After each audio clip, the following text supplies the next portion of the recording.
12만 전자, 13만 전자. 이런 꿈을 그려보는 것도 더 중요할 거 아닙니까? 저희가 꿈이긴 하지만 파운드리가 얼만큼 성과를 내주느냐. 지금 파운드리 사업부는 실적에 잡히긴 하겠지만 전혀 반영이 안 된 주가입니다. 있는 고객 다 떠나가. 그러면 TSMC를 쫓아간다고 그러는데 격차는 계속 벌어져. 어떻게 할래? 라고 하는 부분들이 갑자기 그 손오공이 각성하는 것처럼 뭔가 변화가 나오기 시작해서 흐름이 들어온다. 그러면 또 바뀔 수도 있습니다.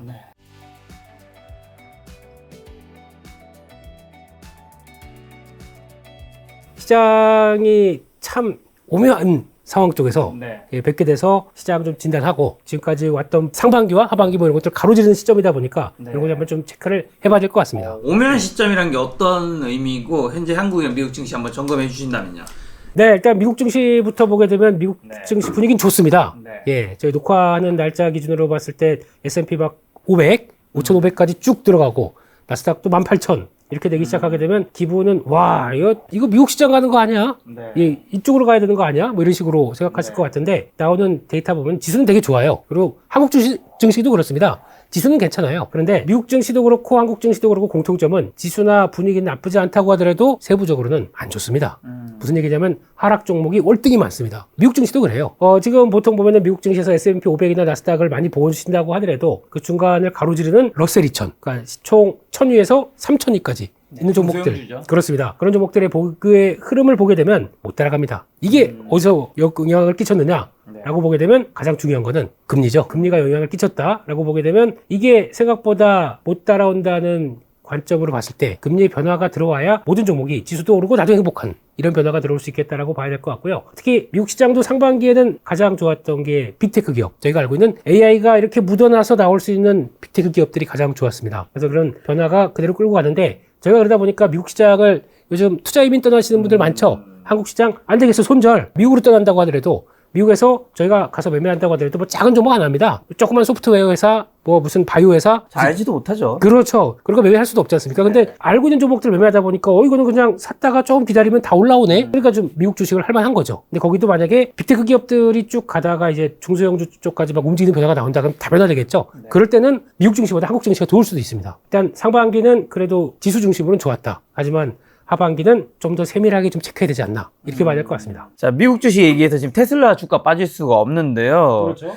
지금 이제 며칠 연속 계속 오르다가 오늘은 뭐 한 10%인가 지금 그렇죠. 올라서 지금 보니까 231달러. 자, 부진한 실적이라고 얘기하는 분들도 있고 한데 주가는 왜 오르는 건가요? 두 가지가 같이 있었습니다. 테슬라를 보면서 느끼는 거는 돌파 갭이란 거 있죠. 정체되다가 호재를 안고 팍 뛰어오르는 거. 그러니까 그게 두 가지가 있었다고 봤는데 테슬라 같은 경우는 첫 번째는 인도량 관련된 얘기를 많이 합니다. 인도량이 이제 지난 1분기도 두 자릿수대로 위축, 이번에도 좀 별로 안 좋을 거야 라고 위축될 거를 알고 있었는데 그 위축되는 변화가 생각보다 좀 덜 위축됐다. 그러다 보니까 반응을 했다고 봐야 될 것 같아요. 그만큼 기대감이 없었는데 좋아지는 부분이 살짝 들어오다 보니까 나왔던 거. 특히 이번에 동향을 보게 되면 BYD가 생각보다 2분기 실적이 판매량이 좋았습니다. 그러면 전기차 시장이 좀 다시 살아난다. 그렇죠. 그러니까 중국 쪽에서 이거 괜찮네, 중국 변화 괜찮네 라고 하는 쪽에서 나오다 보니까 테슬라도 괜찮겠다는 게 그대로 나오다 보니까 예상했던 뭐 44만 9천 건 이 정도까지 나오다 보니까 예상했던 것보다 한 10,000대 정도 더 인도량이 높았다는 것 중에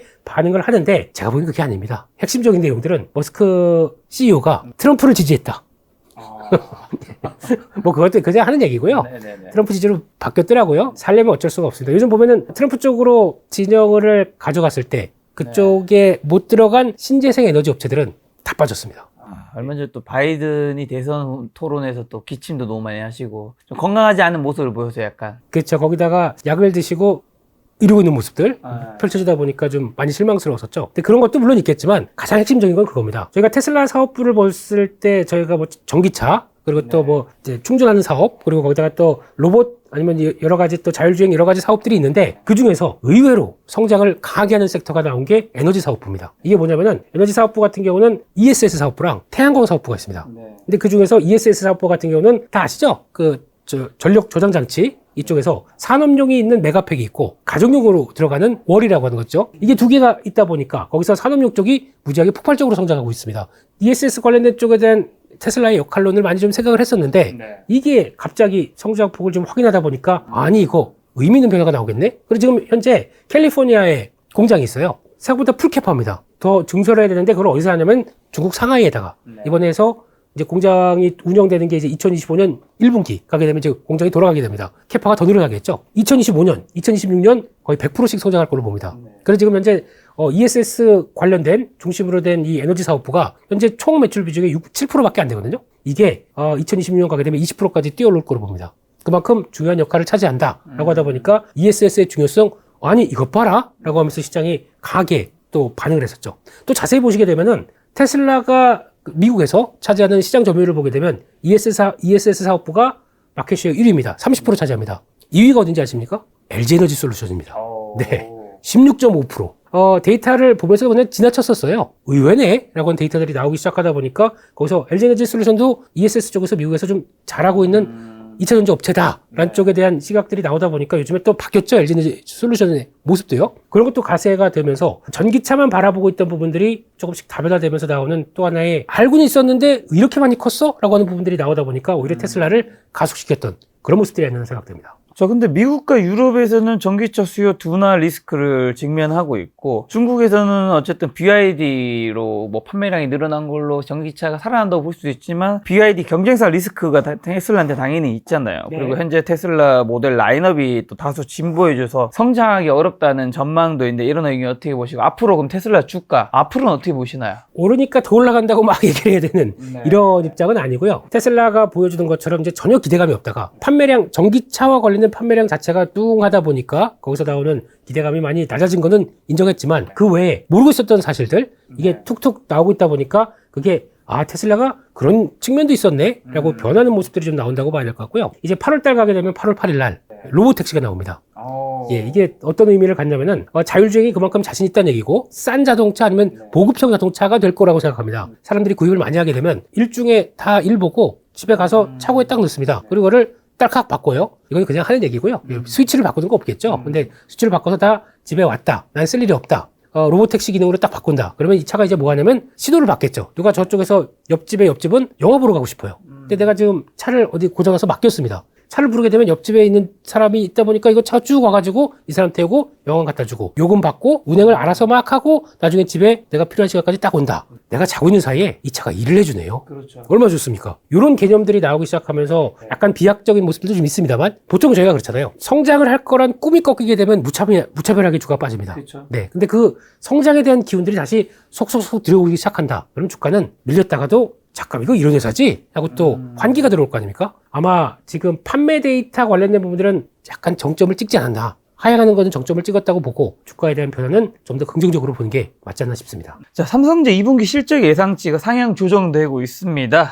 FN 가이드가 집계한 2분기 영업이익 전망치 컨센서스는 8조 2천억 원으로 이제 전년 동기 6천억 원대 대비해서 1100% 급증할 것으로 예측되는데 2분기 잠정 시점 어떻게 보시고 향후 주가 어떻게 보시나요? 어쨌든 실적이 이제 아마 제가 알기로 7월 5일쯤에 나오는 걸로 알고 있습니다. 그렇습니다. 일단 변화가 들어가는 것 첫 번째는 이제 HBM 관련된 얘기 더 이상 하지 마라. 이제 지겹다. HBM 아니어도 실적이 좋은 거잖아요. 그렇죠. 엔비디아 안 가도 메모리 반도체 업황이 돌아가는 것만으로도 충분히 설명할 수 있다. 이걸 어디서 보여줬냐면 마이크론 테크놀로지가 실적 발표하면서 보여줬었죠. 그래서 그걸 가지고 그대로 끌어내는 모습들. 아니 마켓쉐어 3위 업체가 저 정도면은 1위 업체는 얼마나 더 턴어라운드가 빠르겠느냐. 이런 쪽에 대한 변화가 나오게 되면 기대감이 높아지는 거죠. 그래서 그게 반영이 되리라고 보는데 일단 단기적으로 삼성전자 실적 발표하는 당일이나 그 부분에는 아무리 좋은 실적 발표해도 뭐 주가는 별 반응이 없습니다. 좀 위축되거나 아니면 좀 그 정도야? 라고 해서 반응이 시큰둥할 수는 있어도 이번에 2분기 실적 발표하고 3분기, 4분기 때 저희가 얘기하는 만약에 8조 2천억 정도에서 약간 상향이 될 수도 있겠다라고 한다고 하더라도 3분기, 4분기는 영업이익 자체가 10조대로 넘어가기 시작한다. 그러면 또 분위기가 바뀌는 거겠죠. 그러니까 역시 하반기는 더 좋아. 그러면은 잠깐 위축됐다고 하더라도 주가는 터닝이 나올 수 있지 않나. 솔직히 삼성전자 가지고 말이 많았었어요. 왜 삼성전자는 HBM 못해가지고 이렇게 우리 고생시키고 있느냐. 잊으시고요. 지금은 편안하게 사이클만 본다고 하더라도 앞에가 86,000원이 하나가 있을 겁니다. 고가가. 네, 이 정도는 가는 게 맞지 않나. 적어도 그런 쪽으로 나오고 아마 얘기 나오는 거로는 한 8월 안쪽으로는 HBM 관련된 쪽에서 엔비디아의 납품 얘기가 거의 완료가 될 거라고 봅니다. 네, 독보적인 지위를 받았던 SK하이닉스가 좀 흔들리고 삼성전자가 올라가는 거 아니냐 이런 쪽의 변화가 나오는데 제가 보기에는 둘 다 기회라고 봐야 될 것 같고요. 지금 엔비디아 입장 쪽에서는 H100 이제 그 다음에 H200 가고 내년 초 가게 되면 블랙웰이라고 하는 B100이 나오고 또 R100이 나오고 하는 레벨업된 이제 칩들이 나오기 시작합니다. 지금 같은 경우는 HBM3E가 5개 들어간다. 그 다음에는 6개, 8개 이런 식으로 들어갑니다. 같은 칩 안에 들어가야 될 게 HBM 단위가 더 많아지는데 쇼티지 때문에 지금 걱정하겠죠? 그러면 어떻게 해서든 삼성전자를 구워 삼든 이게 엔비디아가 또 필요해서 더 그런 거지 않습니까? 그렇죠. 그러면 들어올 수밖에 없습니다. 하이닉스는 일시적으로 빠질 수 있겠죠. 근데 오히려 그렇게 빠진다 그러면 또 기회라고 봐야 될 것 같고요. 삼성전자는 미리 갖고 계셨으면 똑같이 또 이어가는 추가 플러스 알파를 기대한다. 같은 기회로 바라보는데 가장 큰 핵심은 사이클이 돌아선다. 다시 한번 쭉 올라온다. 여기에 포인트를 맞춰야 될 것 같습니다. 신문 기사 보니까 10만 전자 보인다는 얘기도 있던데 네. 어떻게 보이시나요? 아직은 이제 지난번이 96,800원. 근데 지금 나오는 실적만 봐서 본다고 하더라도 일단 메모리 업황의 사이클만 본다라고 하게 되면 과거에 나왔던 실적 가장 좋았을 때가 21년 때 보게 되면 51조 찍었었죠. 그게 내년 가면 이제 55조 대 거의 들어간다는 얘기죠. 근데 거기서 이제 플러스 알파가 만약에 HBM3가 3이겠죠, 이제 정확하게는. 그쪽으로 들어가면서 여파를 미친다고 했을 때 플러스 업사이드를 더 줘야 된다. 라고 하게 되면 이게 고가가 아닐 수가 있겠죠. 메모리 반도체 같은 경우는 사이클이 분명히 있기 때문에 이 사이클의 끝이 어디서 나느냐라는 쪽들을 많이 보셔야 됩니다. 거의 이제 정점에 파는 게 아니라 미리 파시는 게 좋겠죠. 그게 아마 일반적인 2년 반 사이클로 본다 그러면 내년 초반에는 이제 사이클은 끝날 수가 있는데 이게 지금 AI가 가져온 HBM3의 변화를 통해서 바뀌어지기 시작한다. 그러면은 확장이 나올 수가 있겠죠. 그게 얼만큼이냐가 이제 가장 중요할 것 같아요. 아마 영업이익 실적에 대한 증가율이 꺾이는 것 첫 번째, 올라가는 증가율이 약간 밋밋해지는 부분들, 이쪽은 한번 정리할 시점이 다가온다. 이거 보셔야 될 것 같고, 또 반도체 수출 증가율 계속 늘어나는 모습으로 가다가 약간 좀 밋밋하게 된다라고 하게 되면 메모리 반도체는 무거워질 수가 있기 때문에 이런 것도 감안하에 가시면서 어떤 타이밍도 보셔야 될 것 같습니다. HBM을 엔비디아에 납품하게 된다면 10만 전자는 돌파하겠네요. 네, 그거에 따라서 전고점을 돌파하냐 못하느냐. 없어도 비슷하게 갈 수 있을 것 같고요. 없어도. 예, 제가 보기엔 그게 더 중요한 게 아니라 12만 전자, 13만 전자 이런 꿈을 그려보는 것도 더 중요할 거 아닙니까? 저희가 꿈이긴 하지만 파운드리가 얼만큼 성과를 내주느냐 여기에 따라서 변화가 될 수 있고 지금 파운드리 사업부는 실적에 잡히긴 하겠지만 전혀 반영이 안 된 주가입니다. 그만큼 있는 고객 다 떠나가. 그러면 지금 TSMC를 쫓아간다고 그러는데 격차는 계속 벌어져. 어떻게 할래? 라고 하는 부분들이 갑자기 그 손오공이 각성하는 것처럼 우와 하고 각성하는 것처럼 뭔가 변화가 나오기 시작해서 흐름이 들어온다. 그러면 또 바뀔 수도 있습니다. 믿고 있습니다. 삼성전자 주주로서. 아하. 자, SK하이닉스도 여쭤봐야죠. FM가이드 집계한 2분기 SK하이닉스 예상 실적 컨센서스가 매출액이 15조 8천억 원대, 영업이익이 4조 9천억 원대고 3개월 전 매출 14조, 영업이익 2조 예상치보다 각각 12.62%, 81.24%씩 증가한 상황인데 하이닉스 향후점 어떻게 보시나? 오늘도 올라서 23만 6천원. 그리고 만약에 보유자라면 또 매도. 이거 언제쯤 해야 되는지 뭐 영원히 가져갈 수 있는 건 아니니까요. 네. 작년 여름 때도 와서 하이닉스 주가가 그때가 한 12만 원 이제 막 올라갔었을 때 같아요. 20만 원 얘기를 했던 적이 있었는데 그거는 뭐 그냥 쭉 넘어가서 그 이상으로 가버렸으니까. 그러면 지금 시총이 얼마냐면요. 170조가 조금 모자라네요. 170조를 바라보면서 보통 저희가 얘기하는 SK하이닉스를 볼 때 PBR 밴드라고 그러죠. 여기서 많이 속았습니다. SK하이닉스 같은 메모리 반도체 업체가 PBR 밴드 상단부를 돌파하는 이런 과정, 특히 약간 1.85배니까 한 2배 정도 가게 되면 이거 꼭지다. 그래서 그때 나왔던 게 약 한 16만원, 17만원 넘어가면서부터는 거의 막 매도콜이 많았었던 분위기였습니다. PBR 밴드가 약간 성장에 대한 기운이 나왔을 때 가두리에 갇혀 있는 거죠. 사이클이라는 것에 갇혀 있고 그러다 보니까 성장에 대해서 너무 무시하다 보니까 그게 쭉 올라갔을 때 다 팔고 났더니 아이고 5만원, 6만원이 더 갔네. 이런 모습들이 나오는 거죠. 결론적으로는 지금 만약에 하이닉스를 갖고 계시다. 언제까지 가나 볼자라고 볼 정도로 가져가셨으면 좋겠고요. 게다가 지금 아까 말씀드렸듯이 그런 변수는 좀 있습니다. 삼성전자가 들어왔었을 때 변동성이나 출렁임이 있다고 하더라도 저는 그게 더 기회라고 생각합니다. 여전히 지위는 크게 흔들리지 않고 그러면 지금 엔비디아 입장 쪽에서 일단 주된 벤더는 누구를 보고 있겠습니까? 하이닉스를 보고 삼성전자가 들어오는 거를 일단 서브 쪽으로 보는 느낌이 있겠죠. 아직까지는요. 여전히 하이닉스의 위치는 크게 변하지 않는다라고 봐야 될 것 같고 시총 한 200조는 찍어봐도 되지 않을까. 지금부터 한 30%는 더 가도 되겠다. 약간 30만 원 예, 거기까지만 말씀드리겠습니다. 마음속에, 제 마음속에는 30만 원 가도 누가 뭐래 할 사람이 없겠다. 그럼 실적이 안 나올까요? 지금 보게 되면 아까 말씀하셨듯이 연간 실적으로 내년에 시총이 300조 이 정도까지는 그럼 영업 순익 기준으로는 한 PER 15배? 성장까지 감안한 밸류까지면 15배 그렇게 뭐